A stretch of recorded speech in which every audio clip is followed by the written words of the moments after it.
Some nights I have trouble sleeping.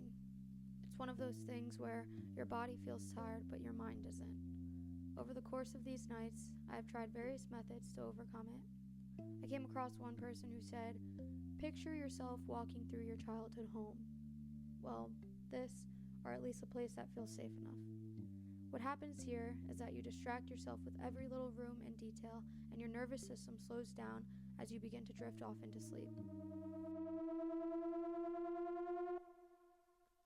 Suddenly, I close my eyes and I make my way up toward a wraparound porch in a world where my grandfather is still alive.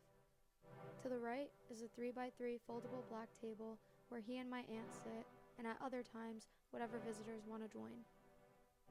The only thing between them is an ashtray where they shake off their cigarettes while shaking off some days to their life. But who cares about anything when you're getting some father-daughter time, am I right? The front door is always open, followed by noises you can hear from the outside. You twist the handle and suddenly the noise doesn't sound like you're underwater any longer. It doesn't feel like you're underwater anymore.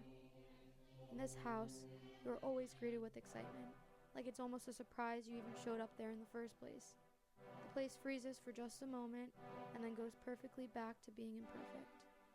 In this house, you can leave pillows around the couch, speak loudly, and wonder whose half-eaten cookie that is on the napkin on the table. At least because of this, it proved someone was here. The kitchen was a place where my grandmother spent most of her time.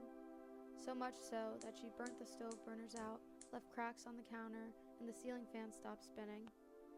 But anything can be fixed if you shine some light on it, so she took a lighter to the gas each time someone needed to be fed, whether they lived there or not, whether they came starved or already full.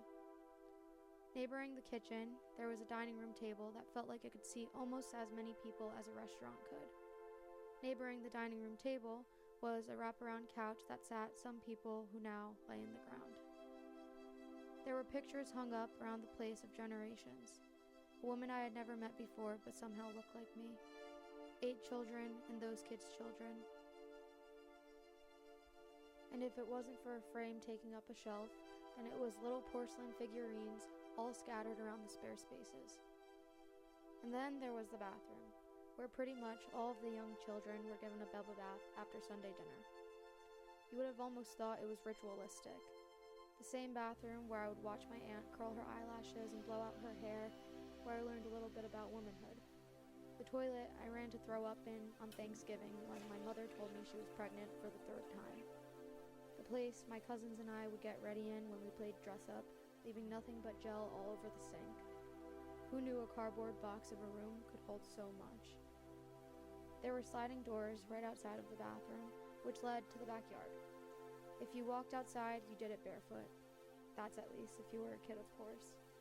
The doors were heavy enough to take on at least 3 of us at the same time. 3, 2, 1, pull was one of our earliest examples of teamwork. And by the time the world had had enough of us, we'd come running inside one after another, with nothing but black footsteps trailing behind us. Above this house were 2 more stories leading into 6 different rooms. You shared until you reached a certain age, at least for some.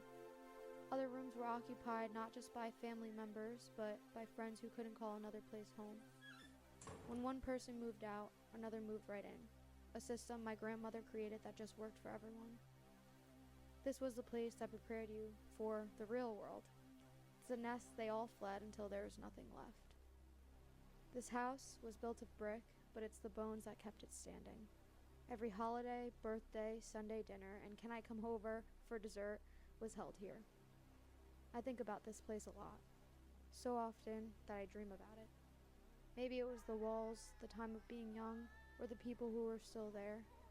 A place where we laughed, cried, fought, hugged, shared, and loved. A home that wasn't mine but could have been.